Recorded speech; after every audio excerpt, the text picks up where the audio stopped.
नमस्कार भी विद्यार्थियों। आज की क्लास में communication skills and personality development का पूरा क्वेश्चन पेपर लेके आ चुका हूँ। ये बच्चे जो पेपर है बीबी और जो बीकॉम में पिछले वर्ष MJPRU बरेली विश्वविद्यालय में यही पेपर बच्चों आपका आयोजित हुआ था, जिससे कि सभी को पता होगा। आज आपकी जो है 11 मई है और आज ही आपका थर्ड मीटिंग में जो कि पेपर लगा हुआ है MJPRU का। तो सभी विद्यार्थी इस क्लास को देख के जाएंगे। इसमें से काफ़ी क्वेश्चन आपको अपने एग्जाम में देखने को मिलेंगे। मैंने बहुत सारी क्लासें बच्चों करा दी हैं और यूपी के बहुत सारे विश्वविद्यालयों की अपना पेपर भी करा दिए हैं, उसकी मैंने आंसर की भी प्रोवाइड कर रखा है। तो आपको कम से कम आपको अपने विश्वविद्यालय का पेपर आपको देख के जाना है और 2 वीडियोज आपको अलग भी देख लेना है अदर यूनिवर्सिटीज़ की, जिससे आपका पूरा का पूरा पेपर आपका कवर हो जाएगा। तो चलेगा ना ज़्यादा समय करते हुए सीधे आज की क्लास के माध्यम से communication skills and personality development से बनने वाले टॉप 100 क्वेश्चन को जो हम करा रहे हैं, जो कि परीक्षा की दृष्टि से बहुत ही महत्वपूर्ण रहेगा। पेपर बच्चों इसी प्रकार का आएगा MJPRU का, कोई भी चेंजेस नहीं रहेगा। इसमें 2 घंटा आपका समय दिया जाएगा। पूरा पेपर आपका 100 नंबर का आएगा। इसमें 100 आपके क्वेश्चन भी जो कि पूछे जाएंगे। इसका पहला क्वेश्चन देखिएगा कि संचार प्रक्रिया में पहला कदम क्या है। तो एनकोडिंग होता है। इसमें का राइट जो रहेगा बी ऑप्शन। उसके बाद है कि निम्नलिखित में से कौन संचार प्रक्रिया का हिस्सा नहीं है, आपको ये बताना है। तो इसमें बच्चों सेंडर रिसीवर कंटेंट ये है, लेकिन नॉइज इसका कोई भी हिस्सा नहीं है, शोर इसका कोई भी हिस्सा नहीं है। इसमें काशी है। फिर कि संचार में प्रतिक्रिया का अर्थ क्या होता है, आपको बताना है। देखो, प्रतिक्रिया का मतलब होता है संदेश का जवाब। इसमें का बी। उसके बाद है तो निम्न में से कौन जो है अमौखिक संप्रेषण का उदाहरण, आपको ये बताना है। देखो, संप्रेषण जो होता है, जो संचार होता है, पर 2 प्रकार का होता है। एक होता है मौखिक, एक होता है गैर मौखिक, जिसको अमौखिक भी हम कहते हैं। तो जिसमें बच्चों शब्दों का प्रयोग होता है इसको मौखिक कहते हैं, जिसमें शब्दों का प्रयोग नहीं होता इसको हम गैर मौखिक कहते हैं। तो ईमेल जैसे, तो ईमेल में जो कि शब्दों का प्रयोग होता है लिख के, तो ये तो मौखिक संचार है। टेक्स्ट संदेश ये भी भैया मौखिक संचार है। भावात्मक जो अभिव्यक्तियाँ, मतलब जो फेस एक्सप्रेशन, जैसे कि मुस्कुराना, गुस्से करना, ठीक है, तो ये बच्चों जो है गैर मौखिक संचार, इसमें कोई भी शब्दों का प्रयोग नहीं हो रहा है। तो इसमें का तीसरा ऑप्शन केवल राइट होगा। बस फोन पे बात करना बच्चों मौखिक संचार है, ना कि गैर मौखिक। उसके बाद है संचार में शोर का अर्थ क्या होता है। तो शोर बच्चों एक प्रकार की संदेश को बिगाड़ने वाली बाधा है। इसमें का बी है। फिर कि संप्रेषण प्रक्रिया के किस तत्व का जिम्मा होता है, आपको बताना है। मतलब संप्रेषण प्रक्रिया के किस तत्व का जिम्मा होता है, आपको बताना है। तो कहोगे चैनल का। इसमें का बी है। संदेश को समझने योग्य प्रत्येक या भाषा में रूपांतरित करने को क्या कहा जाता है, उसको आपको बताना है। इसको बच्चों हम डिकोडिंग कहेंगे। उसके बाद है कि संप्रेषण प्रक्रिया में अंतिम कदम क्या होता है, आपको ये बताना है। अंतिम बच्चों जो कदम होता है फीडबैक होता है, मतलब जब प्रतिक्रिया देना। फिर है संप्रेषण प्रक्रिया में किसे किसे अदला बदली किया जा सकता है, आपको बताना। तो कहोगे संदेश को। इसमें काशी है। फिर एक निम्नलिखित में से कौन मौखिक संवाद का उदाहरण। देखो, मौखिक मतलब होता है इसमें शब्दों का प्रयोग होता है, जैसे कि शरीर की भाषा, इसमें शब्दों का प्रयोग नहीं हो रहा, जैसे कि आंखों से इशारा करना, हाथों से इशारा करना, ये बच्चों बॉडी लैंग्वेज जिसको हम कहते हैं। तो ये बच्चों गैर मौखिक संचार है। हाथों से इशारा करना ये भी गैर मौखिक संचार है, ठीक है। और जो है लिखित सूचना, तो भी बच्चों हो जाएगा। तो बोले गए शब्द आप लगाइएगा, मौखिक संचार आपका हो जाएगा। उसके बाद है कि निम्नलिखित में से कौन सी बाधा उन शब्दों का प्रयोग करने से होती है जिनका व्याकरण अर्थ विभिन्न अर्थों के लिए अलग अलग होता है, उसको बच्चों हम कहते हैं शब्दार्थ संबंधी बाधा कहेंगे। इसमें कसी।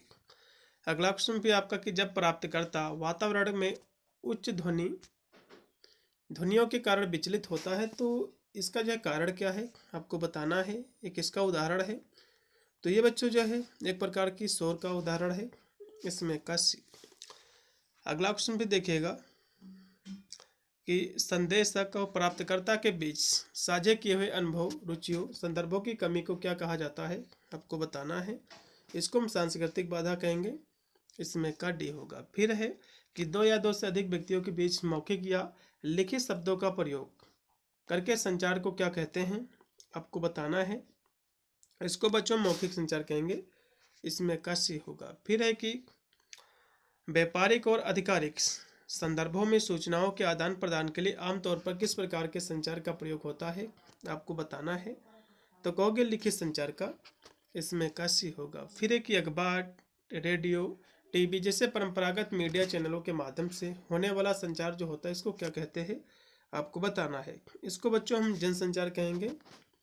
उसके बाद है कि चित्र, ग्राफ, तस्वीरों के द्वारा सूचना पहुंचाने के लिए किस संचार माध्यम का प्रयोग किया जाता है आपको बताना है। तो इसके लिए बच्चों जो प्रयोग किया जाता है, इसके लिए दृश्य जो कि संचार, विजुअल जिसको हम कहते हैं, तस्वीर की जब बात आएगी तो इसमें विजुअल आपको कम्युनिकेशन लगाना है, दृश्य संचार लगाना है। उसके बाद है संचार में स्पष्टता का क्या अर्थ होता है आपको ये बताना है। तो कहोगे सरल और जो समझने योग्य भाषा का प्रयोग हो जाएगा। उसके बाद है कि संचार में संक्षिप्तता का क्या अर्थ होता है आपको ये बताना है। संक्षिप्तता का मतलब होता है कि संक्षेप में मुद्दे पर रहना, मतलब जो है अपनी बातों को संक्षेप में और मुद्दे पर रहकर कहना, इसमें का भी। फिर है प्रभावी संचार का कौन सा चीज सटीक और त्रुटि मुक्त होने पर केंद्रित है आपको बताना है। तो कहोगे सटीक और जो है विश्वसनीय, इसमें का डी है। फिर के संचार में शिष्टाचार से क्या बढ़ावा दिया जाता है आपको बताना है। तो इसमें बच्चों जो है जो कि शिष्टाचार और जो है सम्मान, इसमें का भी होगा। फिर के संचार में सहमति का क्या अर्थ होता है आपको ये बताना है। तो विचारों और जो है रायों में सहमति होता है, इसमें का पहला होगा। फिर कि कौन से श्रवण कौशल में वक्ता के प्रति वास्तविक रुचि, चिंता जो है दिखाना शामिल है। तो कहोगे बच्चों इसमें जो संवेदनशील श्रवण में, इसमें कब भी होगा। अगला क्वेश्चन भी आपका किस प्रकार के श्रवण में श्रोता केवल उन तत्वों पर ध्यान केंद्रित करता है जो उनके पूर्व धारित धारणाओं को जो साबित करते हैं, उसको हम संवेदनशील। हाँ, 23 नंबर क्वेश्चन का ये बच्चों संवेदनशील नहीं होगा क्योंकि ये श्रवण श्रोता को उन तत्वों पर ध्यान केंद्रित करता है जो पूर्व धारित है को साबित करते हैं। तो बच्चों चयनात्मक आपका हो जाएगा ये, इसमें कब लगा दीजिएगा बी। फिर कि किस श्रवण जो है कौशल में श्रोता को वक्ता को संदेश को स्पष्ट करने के लिए उचित प्रश्नों की आवश्यकता होती है। तो सक्रिय श्रवण में होती है। उसके बाद है कि पाराभाषा विज्ञान से क्या संबंध है आपको बताना है। ये बच्चों जो है ओकल, क्यूज और जो गैर जो कि भाषिक ध्वनियाँ होंगी, इसमें का सी। फिर एक निम्नलिखित में से कौन पराभाषा वैज्ञानिक संचार का उदाहरण है आपको बताना। तो कहोगे सहमति दिखाने के लिए सिर हिलाना। उसके बाद है कि निम्नलिखित में से कौन सी पराभाषा वैज्ञानिक विशेषता आवाज़ की ऊंचाई या जो है कमी से संबंधित है आपको ये बताना है। तो ये जो संबंधित है बच्चों आवाज़ की जो है जो कि उतार चढ़ाव से है, भंग से है, जिसको हम कह सकते हैं। उसके बाद है कि निम्नलिखित में से कौन सी पराभाषा वैज्ञानिक विशेषता वाक्य की गति, चाल से संबंधित है। तो कहोगे गति है, ठीक है, इसमें एक आप डी लगाइएगा। फिर संचार में चुप्पी का प्रयोग करना किस पराभाषा वैज्ञानिक विशेषता का उदाहरण है। तो 30 नंबर आपका जो क्वेश्चन है कि संचार में चुप्पी का प्रयोग करना किस पराभाषा वैज्ञानिक विशेषता का उदाहरण है। तो कहोगे क्रोनेमिक्स का है, इसमें का बच्चों डी होगा क्योंकि इसको बच्चों हम जो कि समय और जो चुप्पी के संचार में इसको जाना जाता है इस नाम से। फिर यहाँ से दिया हुआ है कि इंट्रोड्यूस शब्द में किस शब्दांश पर बल दिया गया है आपको बताना है। तो कहोगे ड्यूस पर। फिर कि पर्सनीय कौशल स्वास्थ्य और से किस क्षेत्र में महत्वपूर्ण है आपको ये बताना है। तो ये चिकित्सा, इंजीनियरिंग, शिक्षा सभी में है, इसमें का डी होगा। फिर है कि ओपन एंडेड प्रश्नों का मुख्य उद्देश्य क्या है आपको बताना है। इसका जो उद्देश्य बच्चों विस्तृत प्रतिक्रिया को प्रोत्साहित करने के लिए, इसमें का बी होगा। फिर निम्नलिखित में से कौन एक प्रश्न का खुला कौन सा प्रश्न एक खुला प्रश्न आपको ये बताना है। तो इसमें बच्चों जो दिया कि तुम्हारा जो है विकेट कैसा था, ये बच्चों एक खुला प्रश्न है, इसमें कब लगाइएगा बी। फिर कि कौन सा प्रश्न एक विस्तृत उत्तर प्रेरित करता है आपको बताना है। तो कहोगे खुला प्रश्न करता है। उसके बाद दिया हुआ है कि प्रोबिंग प्रश्न पूछते समय आपको किससे बचना चाहिए। तो कहोगे एक साथ कई प्रश्न पूछने से आपको बचना चाहिए, इसमें का बी होगा। फिर एक इनमें से ईमेल विषय पंक्ति का कौन सा तत्व महत्वपूर्ण नहीं है आपको ये बताना है। तो कौन सा बच्चों तत्व महत्वपूर्ण नहीं है। तो इसमें स्पष्ट और संप्रेषित विषय तो महत्वपूर्ण है, ठीक है। इमोटिकॉन शामिल करना भी, इमोटिकॉन बच्चों इसमें शामिल करना ये महत्वपूर्ण नहीं है। प्रासंगिक जो कि ये भी है कीवर्ड, ये दोनों सही, लेकिन बच्चों तीसरा इसका शामिल करना महत्वपूर्ण नहीं है। अगला भी है कि एक औपचारिक ईमेल के प्रारंभ में क्या शामिल होना चाहिए आपको बताना है। इसमें बच्चों स्पष्ट और शिष्ट वाक्य।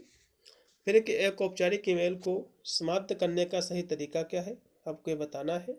तो आपका जो है विश्वासपूर्वक ये योर सिंसियरली जो लिखा जाता है ये ज़रूरी है। फिर कि ईमेल लेखन में किस समान गलती से आपको बचना चाहिए, आपको बताना है। तो आपको जो है संक्षेपों और श्लोक का प्रयोग करने से आपको बचना चाहिए। फिर है कि स्मॉल टॉक का मुख्य उद्देश्य क्या है, आपको ये बताना है। इसका बच्चों जो उद्देश्य है तालमेल स्थापित करना और जो है संबंध बनाना, इसमें का आपका बी है। फिर एक निम्न में से कौन सा विषय स्मॉल टॉक के लिए उपयुक्त है, आपको ये बताना है।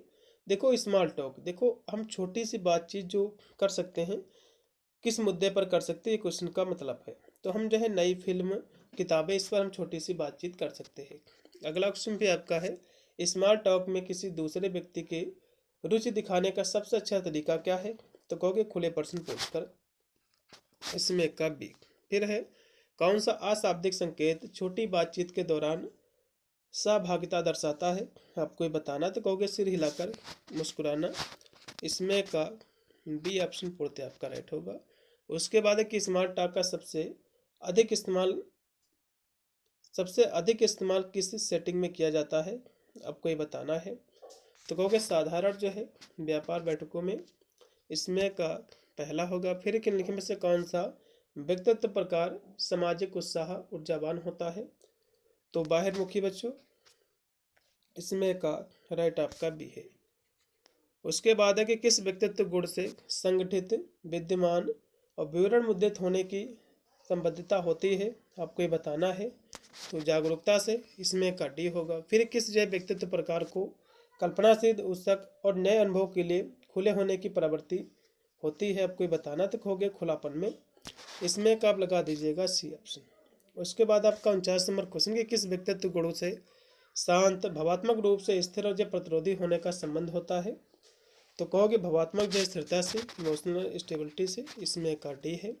किस व्यक्तित्व प्रकार को संरक्षित, आत्म अंतर्दृष्टिपूर्ण एवं जो एकांत पसंद होता है, तो कहोगे अंतर्मुखी को, इसमें का राइट आप लगाइएगा बी ऑप्शन। बचपन में व्यक्तित्व होता है तो कैसा होता बच्चों, तो बचपन में बच्चों बाहिरमुखी होता है। उसके बाद कौन सा जो है सांस्कृतिक कारण छात्र की अधिगम क्षमता को अत्यधिक जो है प्रभावित कर सकता है, तो कहोगे रूढ़िया और जो पूर्वाग्रह, इसमें का डी। एक बालक के व्यक्तित्व को मापने की सबसे जो बेस्ट निष्ठ जो विधि है वो क्या है, आपको बताना है। तो विधि बच्चों साक्षात्कार विधि हो जाएगी। उसके बाद कि अंतर्मुखी बाहिरमुखी व्यक्तित्व का जो वर्गीकरण किया है किसने किया है, तो कहोगे कार्ल युंग ने किया है, इसमें का बी होगा। फिर कि ड्रेस फॉर सक्सेस का मुख्य उद्देश्य क्या है, आपको बताना है। देखो इसका जो उद्देश्य रहता है विभिन्न अवसरों के लिए उचित तरीके से पहनना ड्रेसों को, इसमें का बी। फिर कि नौकरी के साक्षात्कार के लिए उचित तरीके से पहनना क्यों महत्वपूर्ण है, आपको ये बताना है। तो कहोगे अच्छा जो प्रभाव डालने के लिए। उसके बाद है कि निम्न में से कौन एक औपचारिक व्यावसायिक मीटिंग के लिए सही पहनावा क्या है, आपको बताना है। तो इसके लिए बच्चों जो सही पहनावा है, पुरुषों के लिए सूट और जो है टाई, महिलाओं के लिए जो है व्यावसायिक जो कि सूट, इसमें का आप लगा दीजिएगा राइट आपका जो रहेगा, इसमें का सी लगाइएगा। अगला ऑप्शन भी आपका है व्यावसायिक कैजुअल पहनावा समानता क्या होता है, आपको ये बताना है। ये बच्चों औपचारिक और आरामदायक परिधान का मेल है। फिर एक ड्रेस फॉर सक्सेस में ग्रूमिंग का क्या महत्व है, आपको ये बताना है। तो यह आपके समग्र स्वरूप को निखारता है, इसमें कब भी होगा। अगला क्वेश्चन भी आपका कि कौन सी हेयर स्टाइल एक औपचारिक दिखने से जुड़ी होती है, आपको ये बताना है। तो बच्चों जो है जो कि क्लिक अपडो, ये बच्चों जुड़ी होती है, इसमें का राइट आपका जो होगा, इसमें का सी। क्योंकि बच्चों यह जो है एक साफ और व्यवस्थित हेयर स्टाइल जो प्रोफेशनल या जो है फॉर्मल आयोजनों के लिए उपयुक्त होती है। फिर कि आप एक चमकदार हेयर स्टाइल के लिए घुंघराले बालों और उड़ने वाले बालों को कैसे जो है कम कर सकते हैं, आपको ये बताना है। तो कहोगे थोड़ी सी हेयर ऑयल और जो सीरम का उपयोग करके।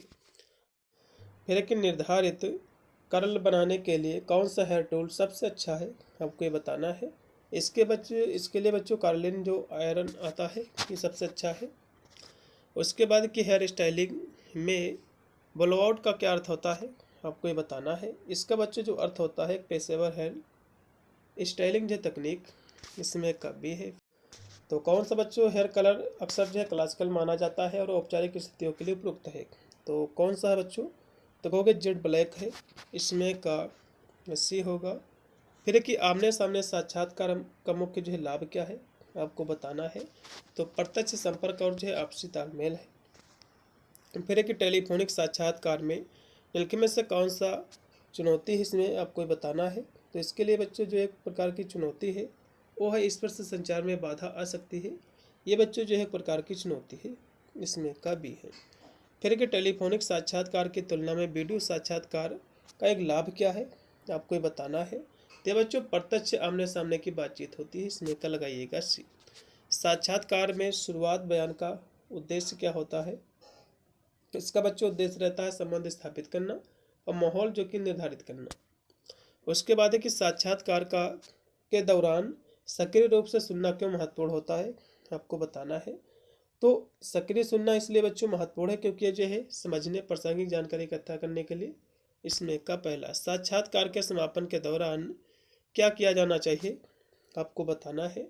तो मुख्य बिंदुओं का संक्षेप और जो है अगले कदम सारांशित करें, इसमें का भी। फिर कि समूह चर्चा का मुख्य उद्देश्य क्या है आपको बताना है।